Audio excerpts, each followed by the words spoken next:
ಸುರಭಿಗೂ ನಿನಗೂ ಒಂಚೂರು ಹೋಲಿಕೆ ಇಲ್ವಲ್ಲ, ಅದು ಹೇಗೆ ನೀನು ನನ್ನ ಫ್ರೆಂಡ್ ಆಗ್ತೀಯಾ? ನನಗೆ ಗೊತ್ತು ನೀನು ನಂಬಲ್ಲ ಅಂತ.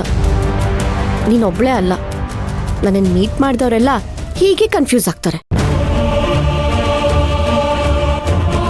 ಎಷ್ಟೇ ಕ್ಲಾರಿಟಿ ಕೊಟ್ಟರು ನಂಬಲ್ವೇ? ಅಮೃತ, ನನ್ನ ನಂಬೆ, ನಾನೇ ನಿನ್ನ ಫ್ರೆಂಡ್ ಸುರಭಿ. ನೋವೇ, ನನಗೆ ನಂಬಿಕೆ ಬರ್ತಾ ಇಲ್ಲ. ನಾನಿನ್ನೂ ಯಾರ್ಯಾರನ್ನು ನಂಬಿಸ್ಬೇಕು, ಅದೇನೇನು ಸರ್ಕಸ್ ಮಾಡಬೇಕೋ ಗೊತ್ತಾಗ್ತಾ ಇಲ್ಲ. ನೀನು ಏನು ಸರ್ಕಸ್ ಮಾಡಬೇಕಾಗಿಲ್ಲ. ನೀನು ನಿಜವಾಗ್ಲೂ ನನ್ನ ಫ್ರೆಂಡೇ ಆಗಿದ್ರೆ ನಾನು ಕೇಳೋ ಪ್ರಶ್ನೆಗಳಿಗೆಲ್ಲ ಉತ್ತರ ಕೊಡು ಸಾಕು.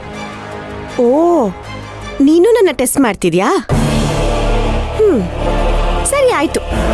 ಅದೇನ್ ಪ್ರಶ್ನೆ ಕೇಳ್ತೀಯೋ ಕೇಳು, ಫಟಾಫಟ್ ಅಂತ ಉತ್ತರ ಕೊಡ್ತೀನಿ. ನೀನೇ ಉತ್ತರ ಕೇಳಿ ದಂಗಾಗ್ಬಿಡ್ಬೇಕು. ನೀನು ನನ್ನ ಬೆಸ್ಟ್ ಫ್ರೆಂಡ್ ಅಲ್ವಾ? ಹಾಗಾದ್ರೆ ನೀನು ನನ್ನ ಪ್ರೀತಿಯಿಂದ ಏನಂತ ಕರೀತೀಯ ಹೇಳು ನೋಡೋಣ.